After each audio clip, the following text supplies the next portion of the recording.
फलाह university ने एक बयान जारी कर दिया है और अपने आप को इस पूरे मामले से अलग कर लिया है। ब्लास्ट में शामिल डॉक्टर से कोई लिंक नहीं है। अल फलाह यूनिवर्सिटी की तरफ से बयान जारी किया गया है। उन्होंने कहा कि कैंपस में किसी भी तरीके का विस्फोटक नहीं मिला है, किसी भी तरीके का विस्फोटक बरामद नहीं हुआ है। यूनिवर्सिटी लैब का इस्तेमाल सिर्फ पढ़ाई के लिए ही किया गया है, सिर्फ पढ़ाई के लिए ही होता है।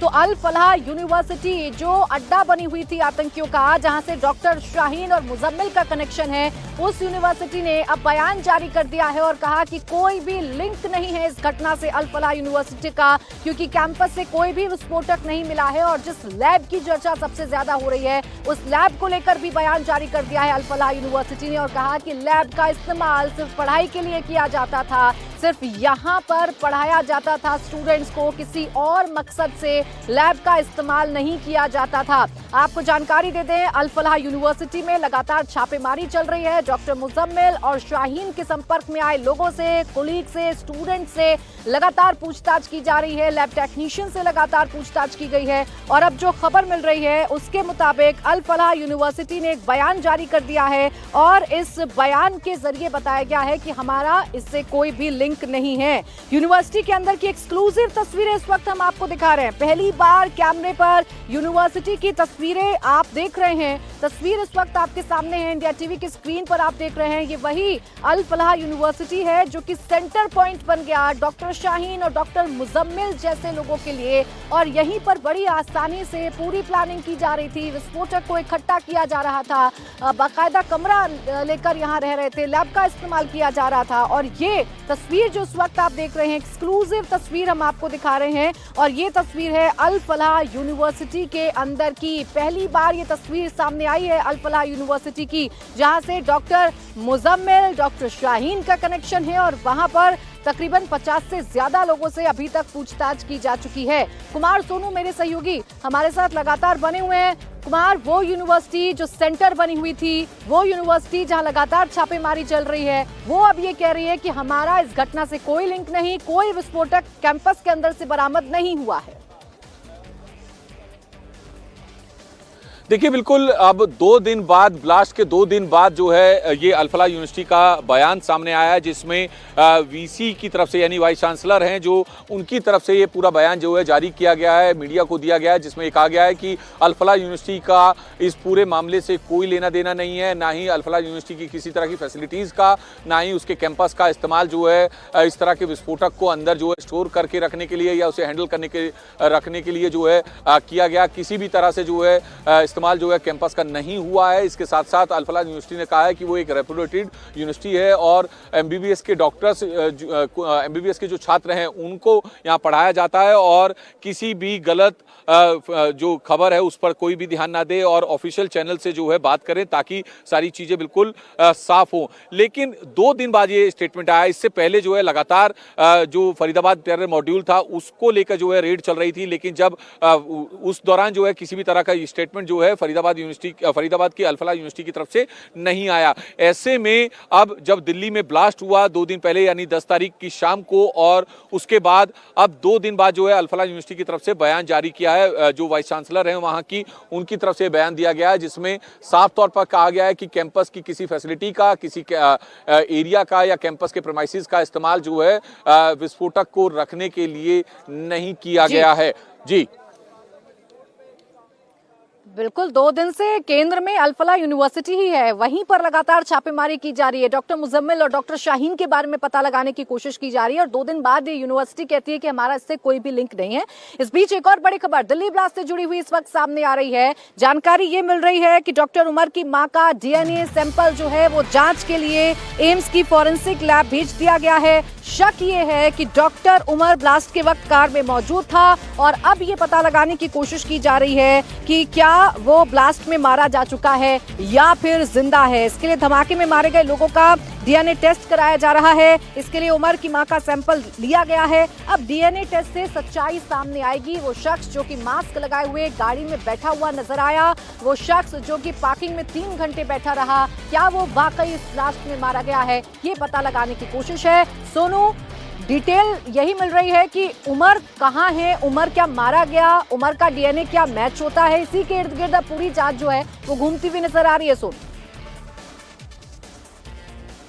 देखिए बिल्कुल जो उमर मोहम्मद है, डॉक्टर उमर मोहम्मद, उसकी मां का जो है डीएनए सैंपल कलेक्ट किया है एजेंसियों ने और उसके बाद अब उस डीएनए सैंपल को जांच के लिए भेजा गया है क्योंकि कुछ बॉडी के पार्ट्स पुलिस को स्पॉट से मिले थे और उमर का कोई भी कुछ भी पता नहीं चला। तो एजेंसियां ये मानकर चल रही हैं कि उस गाड़ी में जब ब्लास्ट हुआ तो डॉक्टर उमर मोहम्मद गाड़ी के अंदर था, तो जाहिर सी बात है कि उसकी कोई बॉडी तो नहीं होगी, लेकिन बॉडी के पार्ट्स जो है जो आसपास बिखरे हुए थे, जो कि आइडेंटिफाई नहीं हो पाए हैं, ना ही उन्हें अभी तक किसी ने क्लेम किया है। तो उन तमाम बॉडी पार्ट से जो है डीएनए सैंपल को मैच किया जाएगा और उसके बाद ये साफ हो पाएगा आधिकारिक तौर पर कि डॉक्टर उमर जो है वो इस ब्लास्ट में मारा गया या फिर वो गाड़ी में ब्लास्ट होने से पहले चलती गाड़ी से उतर गया था। ये तमाम ऐसी चीजें हैं। फिलहाल सीसीटीवी को भी एनालाइज किया जा रहा है। जो ब्लास्ट वाला सीसीटीवी आया है जिसमें विस्फोट होता हुआ साफ दिखाई दे रहा है, उसको भी जांच एजेंसियां जो है बड़ी बारीकी से एनालाइज कर रही हैं, देख रही हैं कि चलती गाड़ी किधर की तरफ से आ रही है, कितनी स्पीड पर है। हालांकि स्लो मूविंग कार थी, ये दिल्ली पुलिस कमिश्नर ने पहले दिन ही ये क्लियर कर दिया था।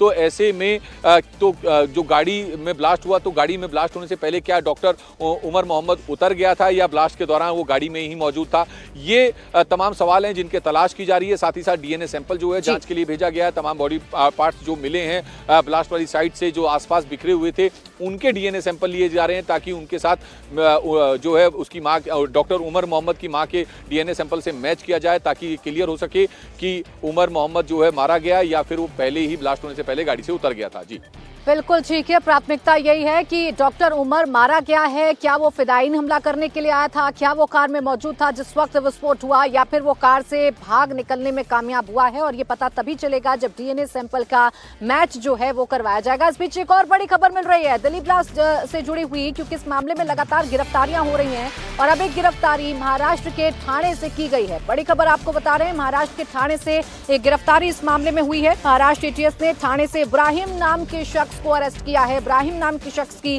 गिरफ्तारी की गई है। घर से कंप्यूटर, हार्ड डिस्क और मोबाइल भी जब्त कर लिए गए हैं। ठाणे में इब्राहिम के घर 3 घंटे तक एटीएस ने छापेमारी की है। तो अब महाराष्ट्र में भी इस वक्त ताबड़तोड़ छापेमारी है और इब्राहिम नाम के शख्स को ठाणे से एटीएस ने गिरफ्तार किया है, जिसके हार्ड डिस्क, कंप्यूटर और उसका सामान, मोबाइल सब जब्त किया गया है। वो अपना साबुसिद्धि कॉलेज में प्रोफेसर रहे हैं 35 साल। और कल पुलिस एटीएस पुणे हमारे घर आई थी, 15 की तादाद में थी। उन्होंने हमारा घर सर्च किया, सर्च वारंट के साथ आए थे। घर की तमाम तलाशी ली, 3 घंटा, 2 से लेकर 5 तक, 3 घंटे तक उन्होंने हमारे घर की तलाशी ली। इस दौरान मेरे बच्चे और मैं बहुत डिस्टर्ब हुए। मेरे छोटे बच्चे हैं, मैं घर में रहती हूँ, अकेली हूँ, मैं मेरे हस्बैंड के साथ रहती हूँ। बहुत डिस्टर्बेंस क्रिएट हुआ हमारे घर में। उन्होंने सारा सामान उलट पलट किया, चीजें देखी, किया। उनको कुछ मिला नहीं, सिर्फ उन्होंने हार्ड डिस्क हमारा लिया कंप्यूटर का और मेरा फोन, बच्चों का फोन और मेरे हस्बैंड का फोन साथ में लेके गए। और कुर्ला में मेरे हस्बैंड का दूसरा घर है, तो वो उस घर में भी बोले हम तलाशी लेंगे। उस घर की तलाशी ली और उसके बाद वो कुर्ला पुलिस स्टेशन में उनको लेके चले गए अपने साथ। और इस बीच एक और बड़ी खबर आपको बता दें, i20 कार जिसमें विस्फोट हुआ, जानकारी ये मिल रही है सूत्रों के हवाले से कि इस कार में पीछे वाली सीट पर विस्फोटक था। ये बड़ी खबर इस वक्त आपको बता रहे हैं, एक नया खुलासा सूत्रों के हवाले से हो रहा है। i20 कार जिसमें विस्फोट हुआ, उसकी पिछली सीट पर विस्फोटक था। पहले लाल किले की पार्किंग में धमाके का प्लान बनाया गया था, क्योंकि 3 घंटे तक वो उमर पार्किंग में ही बैठा रहा। सोमवार को लाल किला बंद होने की वजह से इस प्लान को बदला गया और गाड़ी को मूव कराकर ऐसी रेड लाइट पर लाया गया जो भीड़ भाड़ वाला इलाका है, जो कंजेस्टेड एरिया है, और यहां पर फिर विस्फोट हो गया जिसमें 12 लोगों की जान चली गई है। कुमार सोनू लगातार हमारे साथ बने हुए हैं। कुमार, ये नया अपडेट है, लाल किले को दहलाने की कोशिश थी लेकिन सोमवार था, लाल किला बंद था, इसलिए इस भीड़ भाड़ वाले इलाके को चुना गया। देखिए बिल्कुल लाल किले के पास, गेट के पास, जो 1 नंबर गेट के पास मेट्रो स्टेशन के वहां ब्लास्ट हुआ। दरअसल एजेंसियां भी यही अभी तक मानकर चल रही हैं कि ये एक पैनिक अटैक था और मकसद जो है कुछ और था, कहीं और जो है निशाना था, लेकिन ब्लास्ट जो है वो लाल किले के मेट्रो स्टेशन के गेट नंबर 1 के पास हुआ। जैसा मैंने पहले दिन से ये बात कही है कि जो मेट्रो स्टेशन का गेट नंबर 1 है वो हैवी फुटफॉल वाला इलाका नहीं है। आमतौर पर उतनी जो है सामान्य दिनों में जो है वहाँ पर इतनी भीड़ नहीं होती है, लोग आते हैं हैं, मेट्रो के स्टेशन के अंदर जाते हैं और मेट्रो में सफ़र करते हैं, इतना वो नहीं है। एक जो क्राउड वाला इलाका होता है वो बड़े बाजार होते हैं, चाहे वो सरोजनी नगर हो, लाजपत नगर हो, जो हमेशा आतंकियों के निशाने पर रहे हैं, वहाँ पर क्या है कि क्राउड जो है वो आसपास ही उस मार्केट में चलता हुआ होता है। तो सवाल एजेंसियों के मन में भी यही है कि जो निशाना है वो क्या वाकई में गेट नंबर 1 था या फिर निशाना कुछ और था और ये पूरा पैनिक ब्लास्ट हुआ। तो फिलहाल पुलिस तमाम एंगल्स को लेकर जांच कर रही है। जी प्राची। बिल्कुल, देखिए तमाम एंगल से इस वक्त जांच की जा रही है सोनू, पता लगाने की कोशिश की जा रही है कि इस स्पॉट को क्यों चुना गया, क्या ये पैनिक अटैक था या फिर सोची समझी साजिश के तहत इस इलाके को चुना गया था। इस बीच एक और खबर बता देते हैं, जैश टेरर मॉड्यूल में गिरफ्तार मुजम्मिल के फोन की जांच से एक बड़ा खुलासा हुआ है।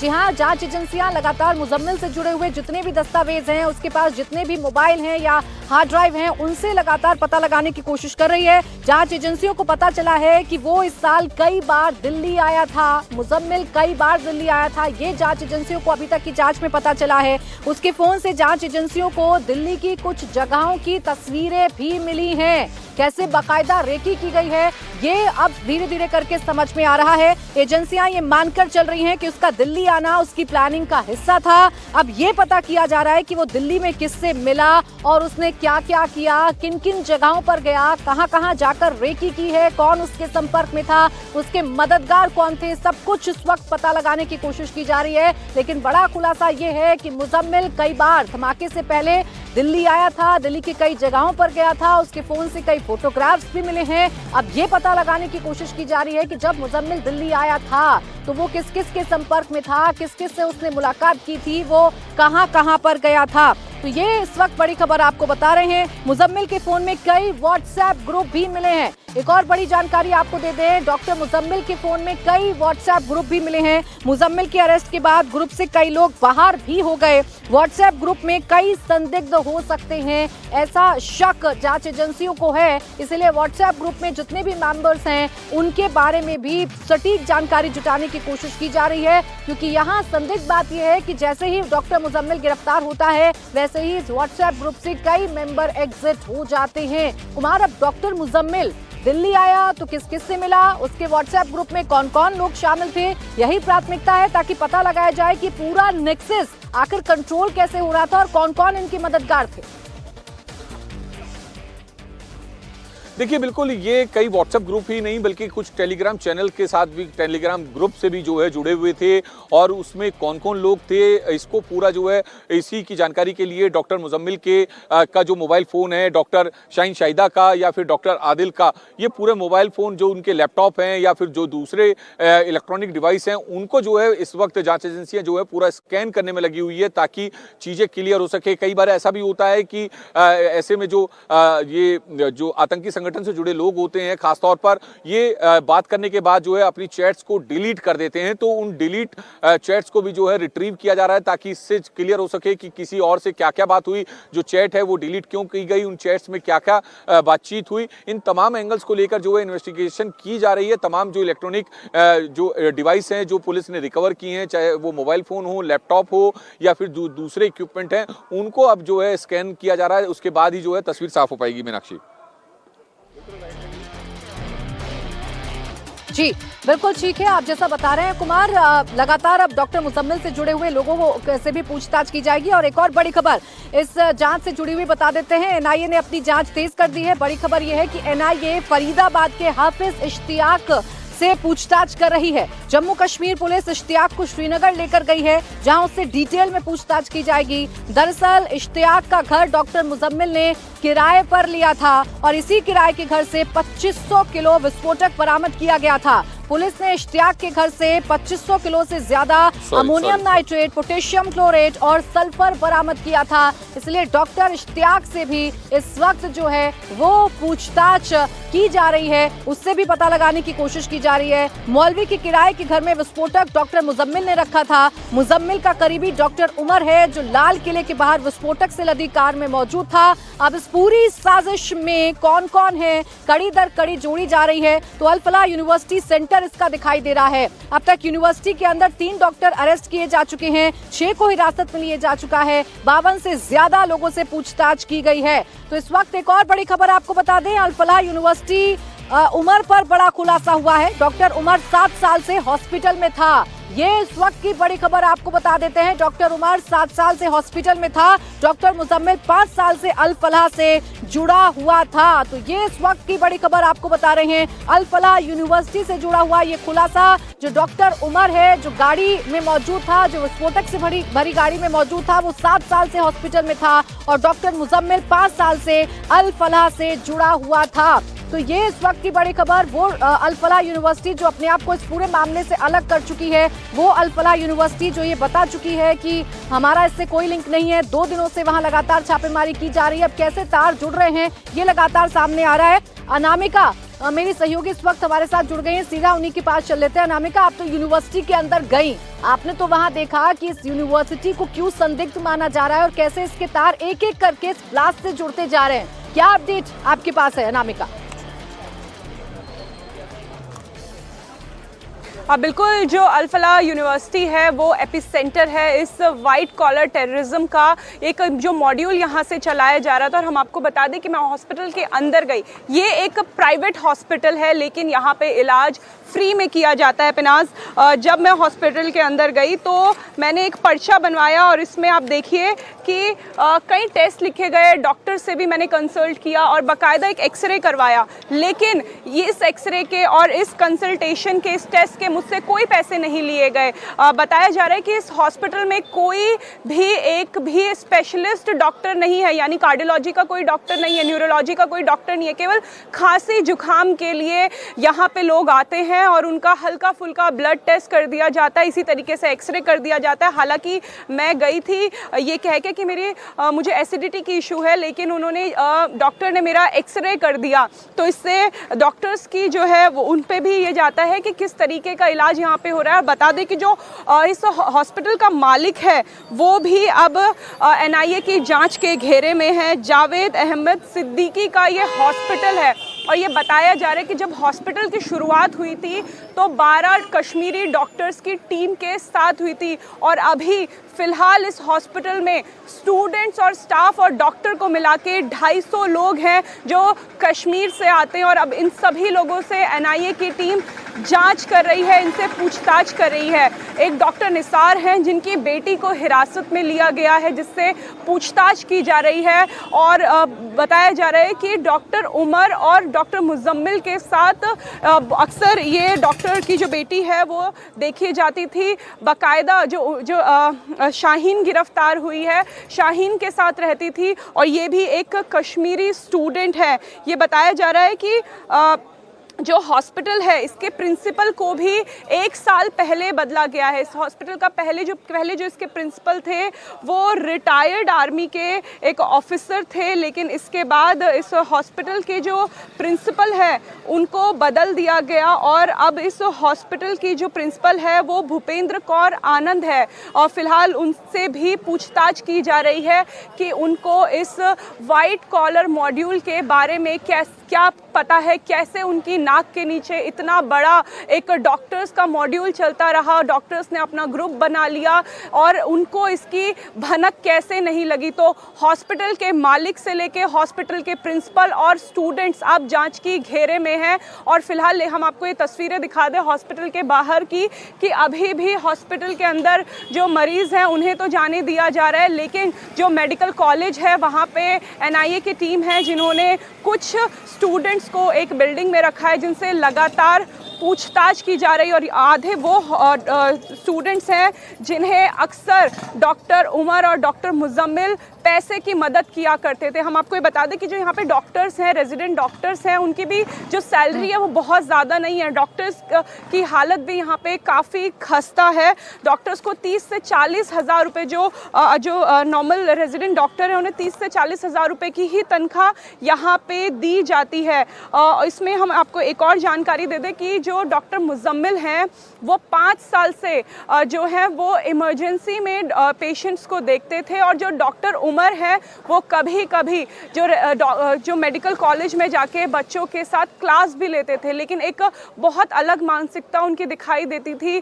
धर्म की बातें वो क्लास में किया करते थे, किस तरीके से लड़कियों को उठना है, किस तरीके से लड़कों से बात नहीं करनी है, इस तरीके की बातें करते थे। और कुछ स्टूडेंट्स थे जिन्हें फेवर किया करते थे, और वो स्टूडेंट्स अब एनआईए की जांच के घेरे में हैं।